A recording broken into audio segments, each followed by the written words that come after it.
Namun, Lu Yue tidak tahu rasa sakitnya. Dihadapkan dengan keraguan Qin Yichen, dia menjadi lebih marah.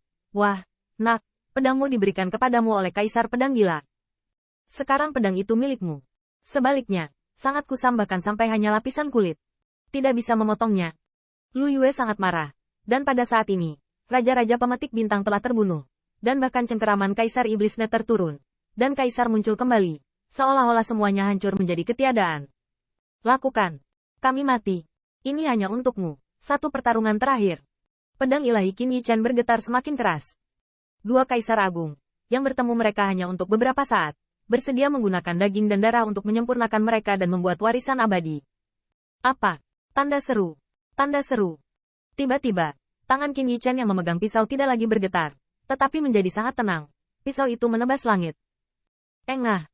Darah Kaisar Kurcaci terciprat dan merah. Seolah Geqian Cui Zeng Yizeng mengatakan bahwa ketika kurcaci mereka keluar, mereka dihancurkan oleh langit. Tetapi darah yang mengalir di tulang mereka diturunkan oleh asalnya. Sepotong daging dan darah di tulang belakang dipotong, dan kurcaci di Lu Yue memucat. Tapi dia mengertakkan gigi dan tidak berkata apa-apa. Gulungan senjata surgawi Dao Divine, terbuat dari daging dan darah Kaisar Kurcaci, menyapu lebih banyak lagi, terbang ke langit seperti gulungan, dan jatuh ke tangan gemetar Qin Yichen, seolah-olah pisau itu telah menghabiskan semua kekuatannya. Kirimi Anda tumpangan lagi. Ledakan. Gempa bumi bergetar, dan hati Qin Yichen semakin bergetar. Dia melihat palu Lu Yue terbang ke arahnya, tetapi secara bertahap menjadi sangat kecil, seperti palu pengrajin, yang diwarisi dari api. Tiruyu Kurcaci lebih seperti mengatakan bahwa tanpa palu pengrajinnya, tidak mungkin membuat peta para dewa surga. Pergilah, anak-anak ras saya, ingat. Maju dan jangan melihat ke belakang. Maju, jangan melihat ke belakang. Kurcaci di Lu Yue mungkin dengan sengaja melemparkan palu itu jauh. Begitu Qin Yichen dan mereka bertiga mencengkeramnya, mereka diseret keluar oleh kekuatan tirani, yang tampaknya tidak memberinya kesempatan untuk melihat ke belakang. Pergilah. Tanda seru. Tanda seru. Di belakangnya, Raja Pemetik Bintang berteriak dengan dingin satu demi satu, membunuh dengan saksama. Para kurcaci, sudah lama menjadi budak selamanya. Bunuh, bunuh semua yang tersisa. Gulungan Zhu Jiuyin yang terbuat dari daging dan darah Kaisar Dao tidak bisa menahan gemetar. Itu. Gambar Dao Divine Soldier.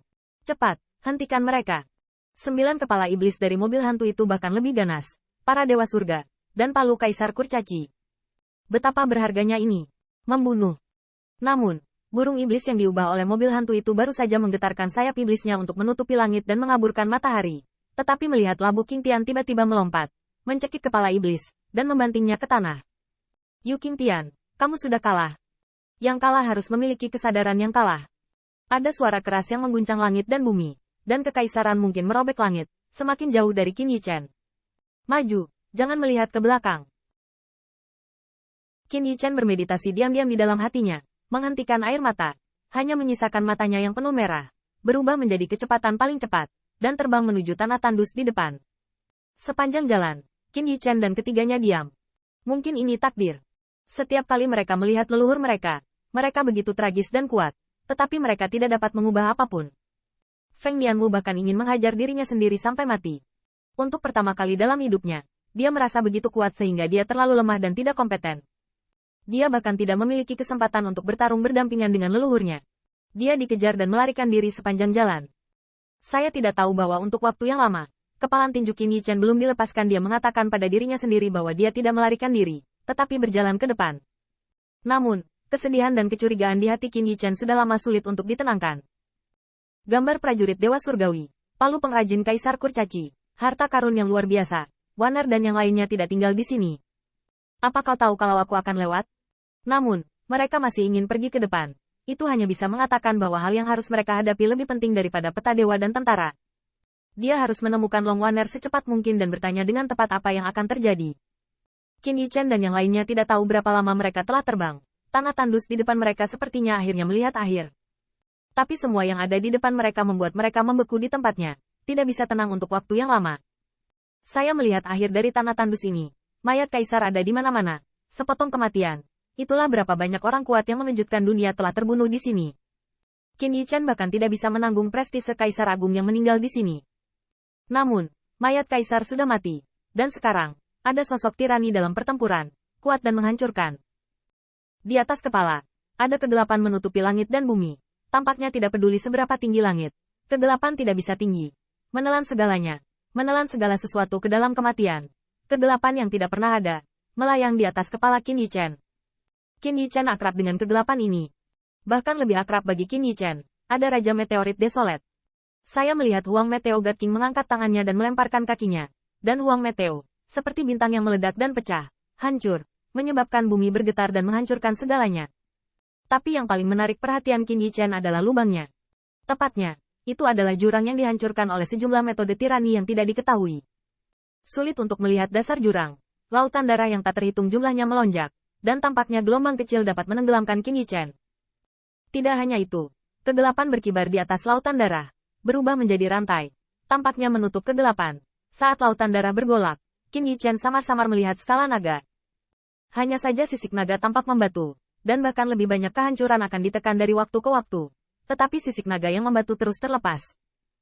Bahkan di bawah sisik naga, ada cahaya yang samar-samar bersinar. Cahaya itu seperti keberuntungan. Bersinar di seluruh dunia, sulit untuk dipadamkan. Selain menakjubkan, itu membuat Qin Yichen merasakan jejak ketenangan dan jejak hati. Pemilik sisik naga jelas adalah seekor naga, dan saat naga itu berubah menjadi pahatan batu, itu melindungi kecemerlangannya. Pada saat ini, ketika gelombang darah berputar, ruang dan waktu hancur, dan retakan yang tak terhitung jumlahnya dalam ruang dan waktu membuat dunia terlihat seperti selembar kain yang ditutupi dengan lubang. Hati Qin Yichen penuh dengan ketakutan. Begitu. Disebabkan kegelapan menyelimuti, ruang dan waktu hancur, dan alam semesta runtuh karenanya. Dengan pemandangan ini, Qin Yichen sepertinya telah sampai ke ujung langit dan bumi, mengarah ke akhir kehancuran. Tapi segera, Qin Yichen melihat bayangan yang indah. Itu adalah Long Waner.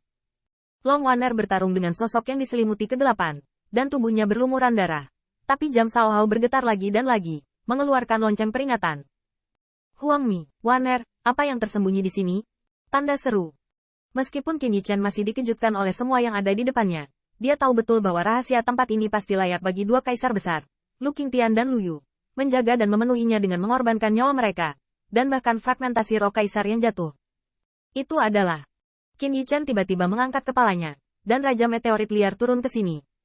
Tentu saja, dia tidak memperhatikan bunga, tetapi berkelahi. Dan orang yang bertarung dengannya adalah wanita berkepala dan naga.